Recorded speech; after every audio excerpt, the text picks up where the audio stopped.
Styles of Death. Deep in the mountains of Colorado, among dense forests and ancient rocks, stood an old, abandoned laboratory. 4 teenagers, Alex, Casey, Jake, and Lena, had always known they were different. Each had a strange connection to nature. Alex controlled water, could freeze rivers and cause rain. Casey commanded fire, setting objects on fire with just a glance. Jake controlled the earth, shrinking rocks into dust and creating cracks in asphalt. Lena controlled the air, causing hurricanes and rising into the air. They grew up together in a small town, but one night they had the same nightmare. Creepy figures in white coats, screams of pain, a dark hallway, and at the end, a door labeled Secret. When they found the old lab, the truth was waiting for them inside. Dusty folders, broken test tubes, and videotapes.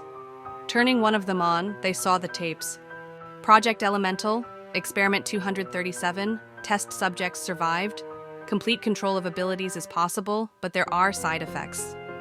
The video cut off at a horrified scream. "Is this about us?" Lena whispered, grabbing her throat. The awakening of evil. Suddenly, the lab shuddered, doors slammed shut, and a cold voice came from the speakers. "You have returned. Error, correction, dot." From the darkness of the corridors, figures slipped out. Pale, eyeless, blue-veined, they walked toward the teenagers. They were like us, but dead, Jake whispered. The creatures rushed at them.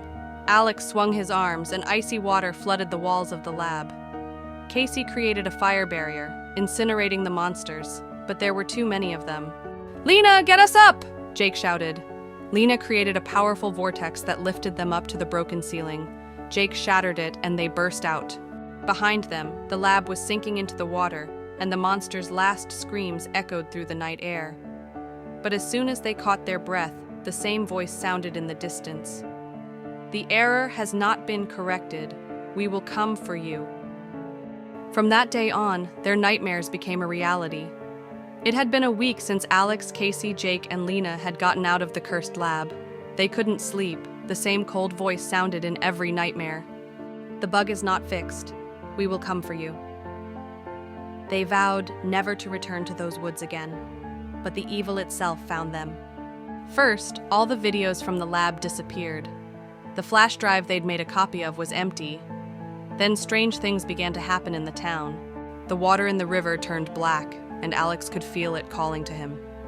Fires broke out for no reason, and Casey felt like it wasn't her. The ground beneath their feet shook, even though Jake wasn't using his power. Lena found it hard to breathe, as if the air around her was thickening. The first one to disappear.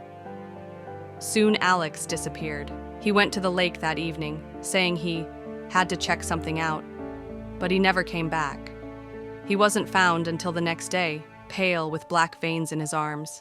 He looked at his friends with empty eyes and whispered, "They are inside me." Black water flowed from his eye sockets. Alex let out an inhuman scream, and the water from the river rose in a wall, ready to fall on his friends. "Run!" Casey screamed, but it was too late. The damned elements, whatever was living in the lab, got out. It had taken Alex, and now it was going after the others. "We're not just experiments," said Jake, watching as the ground around him began to crack. "We're victims." Lena felt the air grow cold, and in the distance, beyond the forest, a dark silhouette rose into the sky. It had found them. And now it was their destiny to fight, or to become just like Alex.